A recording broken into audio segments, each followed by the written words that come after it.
오늘은 하나님께서 새 일을 시작하실 때라는 제목으로 오늘 본문 말씀을 생각해 보기를 원합니다.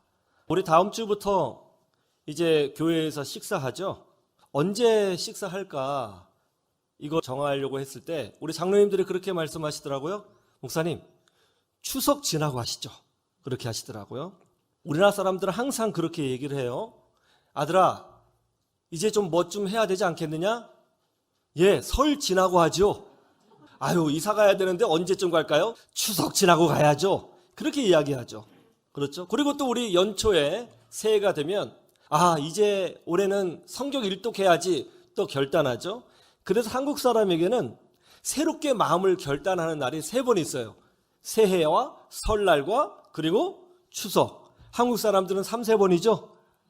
참 좋은 나라인 것 같습니다. 무엇인가를 새롭게 결단해서 시작한다 하는 것은 참 복된 일이에요. 오늘 말씀에 보면 하나님께서 이스라엘 민족에게 새 일을 시작하고자 하십니다. 이제 요단강을 건너서 가나안 땅으로 들어가게 하시죠. 전에는 이스라엘 민족이 광야에서 방랑자였습니다. 그러나 이제는 젖과 꿀이 흐르는 땅의 주인으로 살게 하십니다. 전에는 두려워하는 자였어요. 그러나 이제는 용감한 자로 살게 하십니다. 전과 후가 완전히 다른 복된 존재로 새롭게 이스라엘 백성을 시작하려고 하시는 것이죠. 그 시작점이 바로 요단강을 건너는 것으로 시작하시는 거예요. 오늘은 특별히 우리가 하나님 말씀을 볼 때 하나님의 행동에 관해서 묵상을 해보기를 원합니다. 성경을 보는 방법은 2가지가 있는데요. 하나님께서 어떻게 행동하시느냐를 주제로 삼고 보는 방법과 인간이 어떤 행동을 하느냐라는 관점을 가지고 성경을 보는 방법이 있어요. 어느 방법이 더 좋으냐? 둘 다 굉장히 중요합니다. 그러나 오늘은 특별히 오늘 본문을 볼 때 하나님께서 어떻게 행하시는가? 하나님의 액션은 무엇인가? 하나님 편에서의 행동은 무엇인가? 하나님의 작정하심과 이루심이 무엇인가? 이런 관점으로 보기를 원합니다. 하나님께서 새 일을 시작하실 때 어떻게 우리를 인도하실까요? 오늘 말씀은 이렇게 우리에게 가르쳐주고 있습니다. 첫 번째로 단절케 하신다는 거예요. 17절 말씀을 볼까요? 성경에 보면 물이 갈라져서 마른 땅이 되고 그 사이를 이스라엘 민족이 건넌 경우가 딱 2번 나옵니다. 언제죠? 한 번은 홍해가 갈라지고 그 사이를 이스라엘 백성이 건너간 사건과 오늘 본문에 기록되어져 있는 바와 같이 요단강이 갈라지고 그 땅에 말랐을 때에 이스라엘 백성이 그 마른 땅을 지나간 사건 딱 2번이 나옵니다. 이스라엘 민족이 요단강을 건널 때 이 요단강의 상황이 좀 좋지 않습니다. 왜냐하면 그 당시에 이 요단강은 가장 물이 많을 때예요. 여러분 이번에 포항 홍수난 거 보셨죠? 그 흙탕물이 막 흘러내려올 때 무서워요, 안 무서워요? 어마어마하죠. 지금 요단강의 그런 상황이에요. 그런 상황인데 요단강을 건너서 이스라엘 민족이 젖과 꿀이 흐르는 가나안 땅으로 쉽게 들어갈 수 있어요? 들어갈 수 없습니다. 그런데 그때 하나님께서 이렇게 명령하시죠. 제사장들이 언약궤를 메고 먼저 요단강에 들어가서 물 위에 서라. 그러면 내가 흐르는 물을 끊어지게 할 것이다. 그리고 그 물이 저쪽 편에서 산처럼 계속 쌓이는 것을 보게 될 것이다. 그리고 땅이 마르면 너희들은 그 땅을 지나가라. 그래서 말씀대로 순종했습니다. 그러자 상류에서부터 흐르던 요단강 물이 딱 멈춰서더니 마치 산처럼 그 물이 계속 척척척척 쌓여 있는 것이죠. 그 사이에 땅이 말랐고 이스라엘 백성이 그 땅을 지나가서 젖과 꿀이 흐르는 가나안 땅으로 들어가게 되었다는 것입니다. 왜 하나님은 홍해 바다를 가르시고 이스라엘 민족을 그 사이로 지나가게 하셨을까요? 왜 하나님은 이번에도 똑같이 요단강을 가르시고 이스라엘 민족이 그 사이로 지나가게 하셨을까요? 왜 바다를 가르시고 강을 가르셨을까요? 그 이유는 하나입니다. 이스라엘 민족이 다시 뒤로 돌아가지 못하도록 그렇게 하신 겁니다. 바닷물을 다시 덮으시면 이스라엘 민족이 어때요? 다시 돌아갈 수 있어요, 없어요? 못 돌아가는 것이죠. 요단강 물을 다시 덮으면 이스라엘 민족이 다시 되돌아갈 수 없습니다. 이스라엘 민족은 이집트에서 노예였죠. 하나님은 이스라엘 민족이 다시 노예의 신분으로 되돌아가기를 원하시지 않은 거예요.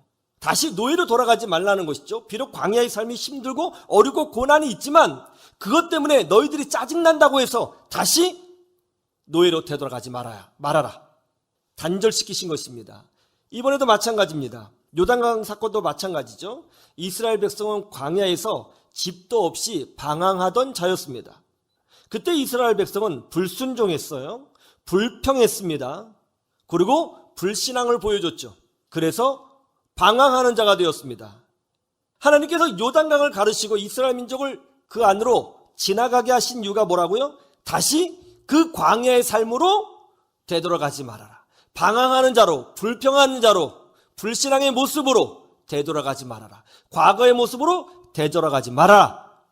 단절시키신 겁니다. 너는 이제 방황하는 자가 아니다. 너는 이제 땅을 소유한 하나님 나라의 백성이다. 그러니 조금 고난이 있다고 해서 다시 노숙자의 모습으로 돌아가지 말아라. 너는 이제 새빵살이 하는 사람이 아니다. 너는 이제부터 집주인이 될 것이다. 너는 이제 임차인이 아니다. 이제부터 임대인이 될 것이다. 너는 이제 망하는 자가 아니다. 아무도 너를 함부로 무시하지 못하도록 내가 모든 민족 가운데 너를 큰 민족으로 만들어 주리라. 그러므로 다시 돌아가지 말아라. 그렇게 말씀하고 있는 것입니다.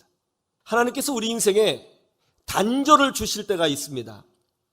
옛날 친구와 굉장히 친했는데 이상하게 그 친구와 뭔가 단절이 느껴질 때가 있죠. 옛날의 종교와 단절을 시킬 때도 있습니다. 옛날 이전에 내가 굉장히 좋아했던 것들이 있었는데 그 사람들을 만나서 함께 대화하면 너무나 좋았는데 왠지 그 모임이 단절될 때가 있습니다. 옛날의 습관을 단절시킬 때가 있고요. 옛날의 죄악, 반복된 죄악을 단절시킬 때가 있습니다. 이전의 생활을 단절시키고 무언가 억지로 다른 방향으로 끌어가실 때가 있어요. 그것이 느껴질 때가 있거든요.